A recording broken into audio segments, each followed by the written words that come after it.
Good evening. How you guys doing? As by the title, it says 0 to 500. Now, what I'm talking about is the ability to save up $500. And I know you might think, well, that's easy. But the point of the matter is not easy. Most people don't have the discipline to save up even $500. Now, the saying is, well, you should save up to $1,000 for emergency funds. But realistically, most people can't even save $100 or $200 a month. And just gauge the people that you know and see how they handle emergencies in their life. Do they ask you for money? Do they handle it? Or do they just suffer? Now, the key to all of this is discipline. And there's a lot of information going to be coming at you. And the information is going to say cash is trash, savers are losers, and that's all fine and dandy. Inflation is eating the money up. There's no way around certain things, right? And you're going to need a little bit of cushion in life. With the way life is set up, the uncertainty that comes, you're going to need a little something. And when you don't have that, your behind is out. And that's a terrible situation to be in. And if you find yourself in that situation, then you have to correct that immediately because you're just one paycheck or however you get your money, you're just one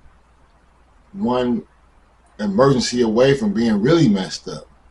So this, for some reason, you've seen this video 0 to 500. You said, well, maybe this guy can tell me something I haven't heard already. But really, you know what to do. You know how to save money. You just don't want to save it. That's really the bottom line. You want to do other things with your money. You want to put everything on the back burner. You want to live with pleasures today. Check out my video, The Pain of Discipline versus the Pain of Regret. When something happens and you don't have the money, you probably regret buying all that stuff that's just sitting in your house that you're not even using. So, this is how we're going to start this. The first thing we're going to do, what you're going to do, you're going to organize all your expenses for the month. I mean everything. To the gas in your car. And you're going to just look at it. Evaluate it. You're going to see all this money and where is it going.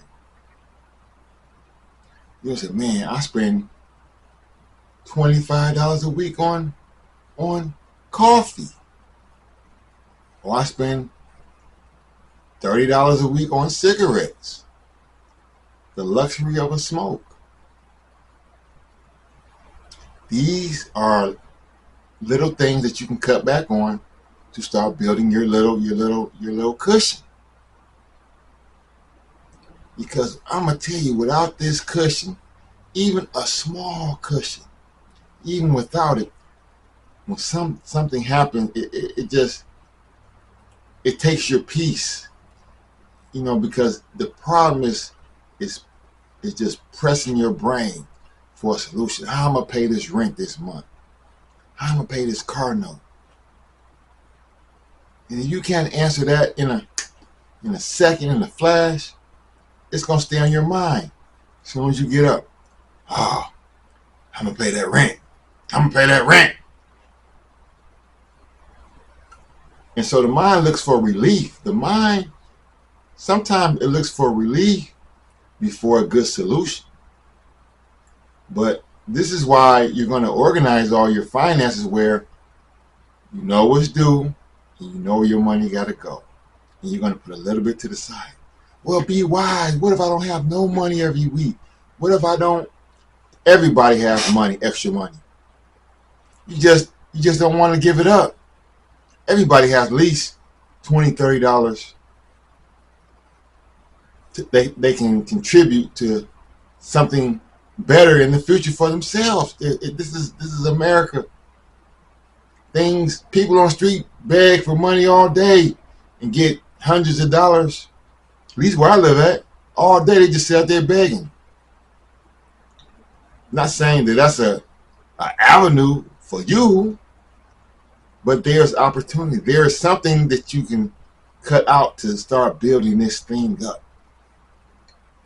Like I said, your mind is going to want relief from that bill for that pressing issue, and you want to offset it with a little savings. You want to start.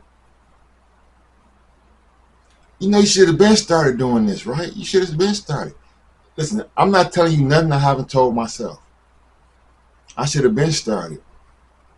You know, when you file your taxes at the end of the year and you look at that W-2 form and you see, wow, I made that much this year. And then you look at your bank account and you say, wow, I don't even have nowhere near any of that. Yeah, taxes come out, they take taxes, medical, SSI, and all that stuff. But if you don't have nothing, if you waiting on a refund, you're in bad shape, man. And we all been there. But enough is enough. I want everybody to get better with their money. No, not for my sake, but for your sake. For your sake, take the time to understand money. Take the time to realize that you're wasting your resource. Money is your resource. You exchange your life for this money in some instances. So take the time to really understand it.